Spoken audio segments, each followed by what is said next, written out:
Ya, baik rekan-rekan, terima kasih sebelumnya untuk waktunya. Pada video kali ini saya memberikan topik mengenai Ocil dan kawan-kawan. Di sini teman-teman bisa melihat gambarnya ya. Saya menghubungkan Ocil Nano, Ocil Mega dengan Arduino Nano, Arduino Uno, Arduino Mega dan Node MCU. Dengan menghubungkan beberapa alat yang ada gitu ya, kita bisa membuat Ocil memiliki banyak fasilitas gitu ya. Kita bisa menghubungkan Ocil dengan serial monitor, Ocil dengan sensor, aktuator, display ya. Yang dimaksud display ini adalah seperti LCD, 7 segment, OLED dan sebagainya. Di sini kita juga bisa menghubungkan dengan Cloud IoT ya. Jadi gambarannya seperti ini. Ide ini sebenarnya tidak terlalu baru ya, karena beberapa teman sudah mengusulkan. Di sini saya hanya menuliskan agar teman-teman bisa mengingat. Di sini saya tuliskan di bermain Ocil dan kawan-kawan blogspot.com ya. Silahkan teman-teman bisa mengunjungi. Ada beberapa hal yang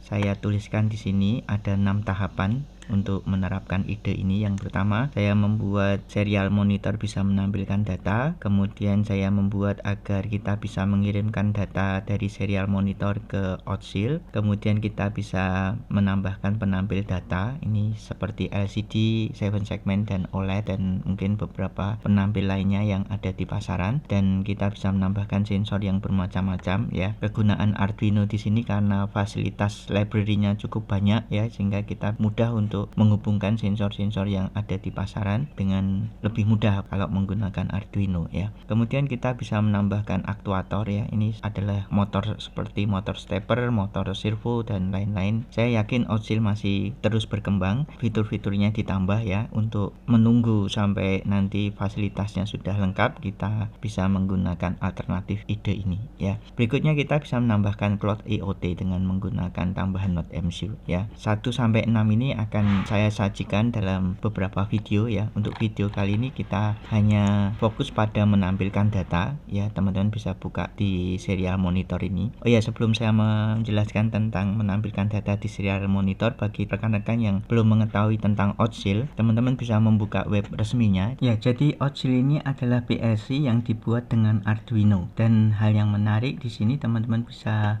melihat beberapa kelebihan dari Ocil PLC. Saya meringkasnya menjadi 4 hal di sini. Yang pertama adalah Ocil adalah PLC Arduino ya, PLC yang lebih fleksibel karena menggunakan Arduino tapi dengan standar industri. Kemudian di sini yang kedua adalah kelebihannya memiliki desain hardware yang terbuka, open ya. Jadi teman-teman bisa meniru desain hardware-nya dan kita bisa mendownload software-nya secara gratis. Kemudian pemrogramannya grafis ya, karena sesuai dengan software PLC pada umumnya yang memiliki program berbentuk ladder diagram. Berikutnya yang terakhir ini yang saya gunakan untuk bisa menampilkan data Ocil di serial monitor, yaitu menggunakan protokol Modbus ya. Di Ocil ini support dengan Modbus. Kita tidak perlu banyak memprogram karena secara default lokasi memori di Ocil sudah ditempatkan pada memori pada Modbus. Ya, lebih jauh kita bisa melihat di www.ocil.com. Kalau teman-teman ingin mendownload softwarenya dan panduannya secara gratis, silahkan berkunjung ke web ini ya, web resminya. Jadi di sini saya menggunakan Modbus untuk bisa menampilkan data Ocil di serial monitor. Ada 4 tipe data Ocil yang nanti akan saya tampilkan, yaitu coil, input discrete, input register dan holding register ya. Tipe data coil ini adalah digital, sedangkan discrete juga digital, sedangkan yang input register dan holding register ini analog. Sifatnya untuk aksesnya yang bisa dibaca dan ditulis adalah coil dan holding register ya. Untuk yang input discrete dan input register hanya bisa dibaca. Kemudian ada 3 cara untuk menampilkan data Ocil. Yang pertama adalah kita bisa menampilkan datanya secara periodik dalam waktu tertentu ya. Kita bisa buat setiap 5 detik sekali misalnya, atau ketika data berubah ya. Jadi kita hanya menampilkan kalau ada data di Ocil yang berubah. Kalau datanya tidak berubah, kita tidak tampilkan. Kemudian yang ketiga, kita gunakan trigger tombol ya. Kelebihan dari trigger tombol kalau menggunakan cara kedua ini, sebenarnya komunikasi komunikasi data dijalankan terus-menerus ya. Jadi ini akan menyita jalur komunikasi terjadi permintaan data secara terus-menerus. Tapi kalau kita menggunakan trigger tombol, ini permintaan datanya hanya sesaat, yaitu ketika tombol ditekan ya. Setelah itu tidak terjadi permintaan data lagi ya. Jadi itu kelebihan dari cara yang ketiga ini. Oke, lebih jelas kita bisa buka dulu halaman blog saya ini ya. Silahkan teman-teman buka, kemudian langsung saja diunduh bagian yang terakhir. Jadi di sini saya meringkas menjadi beberapa bagian ya. Ada 4 bagian, yaitu data coil, data input discrete, data input register, dan data holding register ya. Kita klik saja salah satu, maka program yang dibutuhkan bisa kita download. Jadi isi dari file ini itu adalah keempat bagian tadi ya. Kita download di sini, silahkan diklik download. Setelah itu kita buka hasil downloadannya ya, silahkan diekstrak ya. Teman-teman bisa lihat di sini ada coil, ada input discrete, ada input register, dan ada holding register ya. Kita akan tampilkan di serial monitor. Teman-teman tinggal klik saja salah satu. Kita urutkan mulai dari coil dulu, kemudian silahkan diklik pada tulisan yang ada kata simulasinya ya, karena kita mau lihat simulasinya langsung. Klik pada folder simulasi ini. Ini adalah contoh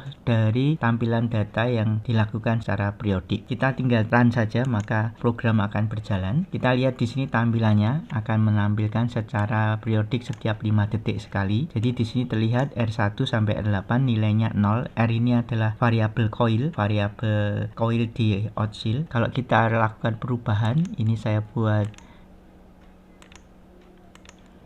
S2, S4, S6, S8 ditekan, maka akan menghasilkan angka 01010101. Kalau saya buat semuanya saya tekan, maka harusnya semua satu-satu ya. Nah, seperti itu ya. Kalau saya hanya mau membuat semuanya ditekan tetapi yang awal dan akhir dilepas ya, maka 0110.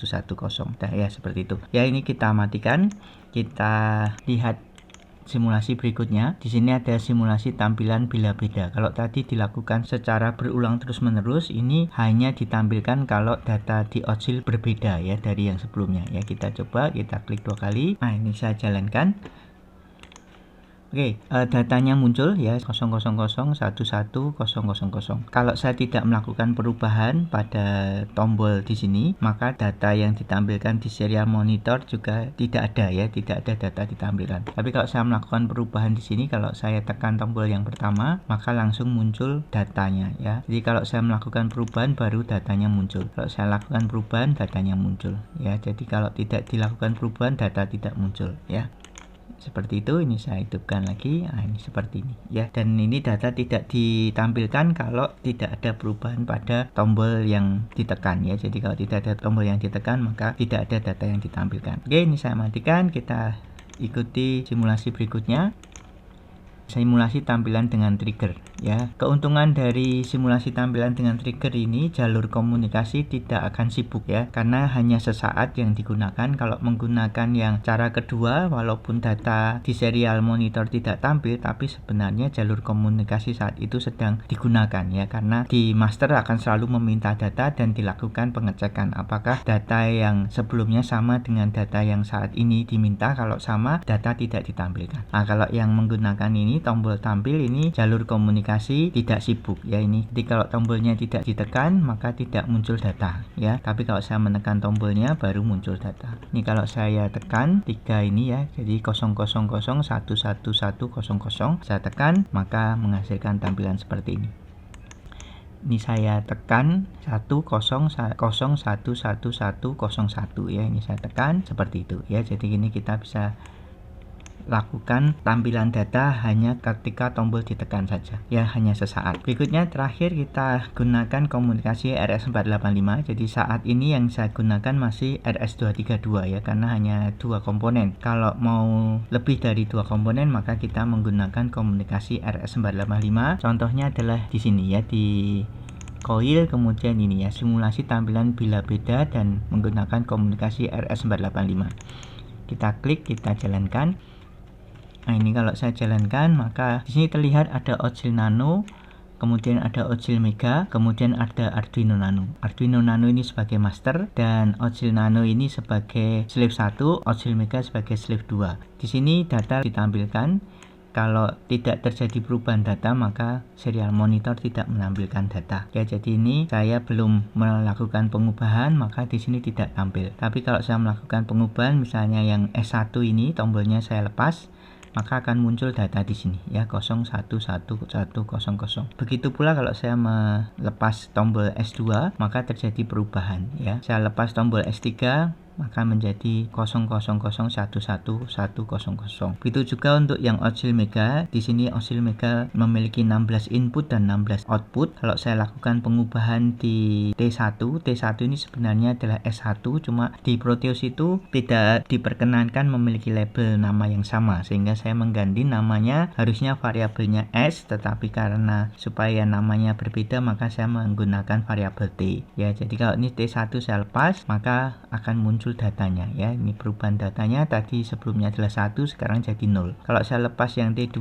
maka 1 tadi sekarang jadi 0 ya, seperti itu. Jadi kita sudah bisa menampilkan data setiap kali terjadi perubahan data di masukannya ya. Jadi kita bisa menampilkan data, kita tutup dulu, dan ini komunikasinya adalah komunikasi RS485 ya. Teman-teman bisa melihat di sini menggunakan MAX 485. Ini kalau di pasaran bentuknya seperti ini ya. Jadi kalau teman-teman bisa mencari ya, ini MAX 485 biasanya dalam bentuk breakout seperti ini ya, MAX 485. Oke, kita lanjutkan lagi. Jadi kalau tadi data coil atau data R, variabel R yang ditampilkan, berikutnya kita gunakan variabel input discrete ya. Input discrete ini adalah switch tombol ya, biasa diberi variabel S ya. Kita lihat di sini simulasinya. Gambar rangkaiannya sama seperti yang sebelumnya, hanya tadi di coil kita menggunakan variabel R. Kalau di sini kita akan menampilkan variabel S dan R ya. Jadi kalau saya jalankan ya, kita tunggu beberapa saat. Oke, ini sudah muncul. Jadi di sini variabel R ini adalah coil, sedangkan variabel S ini adalah input discrete ya. Data tidak ditampilkan apabila tidak terjadi perubahan data. Ketika saya melakukan pengubahan data di S4, ini saya buka, maka nanti S4 jadi 0 ya. Sebelumnya S4 1, sekarang jadi 0. Oscillmega juga kalau saya tekan T4 maka nanti posisi keempat ini menjadi 1 ya. Saya tutup T5 maka nanti yang posisi bit kelima juga menjadi 1 ya, seperti itu. Oke, ini untuk input discrete sudah selesai. Berikutnya kita akan, ini saya tutup dulu, kita akan simulasikan yang input register ya. Setelah input discrete kita simulasikan input register. Teman-teman bisa klik 2 kali. Input register ini datanya adalah analog. Kita menggunakan simulasi potensio di sini, dan untuk Oscill Nano itu diberi 2 buah slot untuk potensio untuk analog ya, data analog. Begitu juga untuk Oscillmega ada 2 slot untuk analog. Di sini kita simulasikan dengan potensio. Ini saya jalankan dulu. Ya, jadi di sini N ini adalah nano, M ini adalah mega. Ya, jadi di sini terlihat A1 sampai A2 itu nilainya 317440, sedangkan untuk Oscillmega A1 sampai A2 itu 246205 ya. Jadi A1 itu 317 untuk nano dan A2-nya 440. Untuk yang mega A1-nya 246, A2-nya 205 ya. Kalau saya geser potensio yang pertama berarti saya mengubah 317, saya rubah menjadi lebih besar. Ini saya buat 1023. Oke, kemudian yang A2 juga saya buat menjadi 1023 juga. Ini saya geser, ini 1023. Kemudian yang potensio 3 ini adalah di Arduino Mega. Jadi yang semula adalah 246. Ini saya buat 0 saja, saya kecilkan sampai 0, maka menjadi 0. Begitu pula untuk yang potensio keempat saya buat menjadi 0 ya, ini 0,0 ya, seperti itu. Kalau saya mau agar Oscillmega A1 dan A2 menjadi 512, ini saya bisa perbesar. Ini menjadi 50. Bentar. Oke, ini 50, ini 512. Begitu juga untuk potensio yang keempat. Ini di Arduino Mega juga saya buat 50, maka menjadi 512. Ya, seperti itu teman-teman. Bagaimana untuk input discrete dan coil ini juga bisa saya lakukan perubahan. Jadi kalau saya lakukan perubahan maka muncul di sini untuk Oscill yang nano ya. Kalau yang Oscillmega saya lakukan perubahan di sini, saya klik maka akan muncul nilai switch dan relaynya ya. Jadi ini coil untuk R1 sampai R16 dan S1 sampai S16 ini adalah input discrete ya. Jadi sudah komplit input discrete, input register dan coil ya. Bisa kita simulasikan dengan baik tampilan datanya di serial monitor. Terakhir untuk data holding register itu kita bisa buka di holding register, kemudian pilih simulasi holding register, kita klik pada RS485 Nano Mega HR ya, HR holding register. Hal yang menarik di holding register ini adalah datanya bisa di read dan di write, sehingga ketika kita memiliki variabel counter, variabel timer, kita bisa isikan itu di holding register ya. Dalam contoh ini saya membuat tombol S1 ini kalau saya tekan akan menghasilkan nilai counter, dan nilai counter akan bertambah ketika sudah sampai 8 akan di reset kembali ke 0 ya. Setiap kali nilainya menjadi 0 maka LED D1 menyala. Ketika nilainya menjadi 1, LED kedua menyala. Ketika nilainya menjadi 3, LED ketiga menyala, dan seterusnya ya. Jadi ini saya sesuaikan dengan jumlah LED, ada 8 LED, maka counternya bernilai maksimum 8. Begitu pula di Oscil Mega, sini saya menggunakan 16 LED, maka counternya saya buat maksimum 16. Begitu sudah sampai 16 maka nilai counter akan di reset kembali ke 0. Sesuai dengan angka maka LED yang posisinya sama dengan angka tersebut akan menyala. Ya, ini kita simulasikan, saya klik. Begitu saya menekan tombol S1, ini saya klik sekali, maka counternya menjadi 1. Ya, LED yang menyala adalah posisi kedua ya. Jadi kalau counternya 0, LED pertama menyala. Kalau counternya 1, maka LED kedua menyala. Saya tekan lagi maka nanti LED ketiga menyala. Saya tekan lagi LED keempat menyala. Ya, seperti itu ya. Saya tekan lagi maka LED kelima menyala, dan seterusnya ya. Ini kalau saya tekan lagi LED ke-6 menyala, saya tekan lagi LED ke-7 menyala, terakhir LED ke-8 menyala. Kalau saya tekan lagi dia kembali ke LED pertama lagi ya. Begitu juga untuk yang Oscil Mega. Ini tadi N itu adalah nano, sekarang Oscil Mega saya tekan sekali maka menjadi meganya counternya nilai 1. Saya tekan lagi, saya mau sampai 16. Ya, setiap kali dilakukan pengubahan data maka nilai R dan S akan diupdate ya dengan nilai yang baru. Ini saya tekan lagi sampai kembali counternya ke 0 kembali. Nah, ini sudah 15 ya, 14, kemudian 15, kemudian saya tekan lagi menjadi 0 kembali ya, seperti itu. Setiap kali saya menekan tombol yang lain maka LED yang bersesuaian juga menyala ya, seperti itu. Teman-teman bisa lihat ini cara-caranya bagaimana untuk membuat program bisa menampilkan ini. Saya sudah tuliskan di blog ini, jadi teman-teman bisa mengikuti cara-caranya. Di sini ada kode programnya, dan di sini kode programnya juga untuk ladder diagramnya Oscil Nano maupun Oscil Mega sudah saya tuliskan ya. Oke, demikian teman-teman untuk menampilkan data Oscil di serial monitor. Kita menggunakan komunikasi Modbus yang merupakan bawaan dari Oscil Nano maupun Oscil Mega. Atas perhatiannya terima kasih.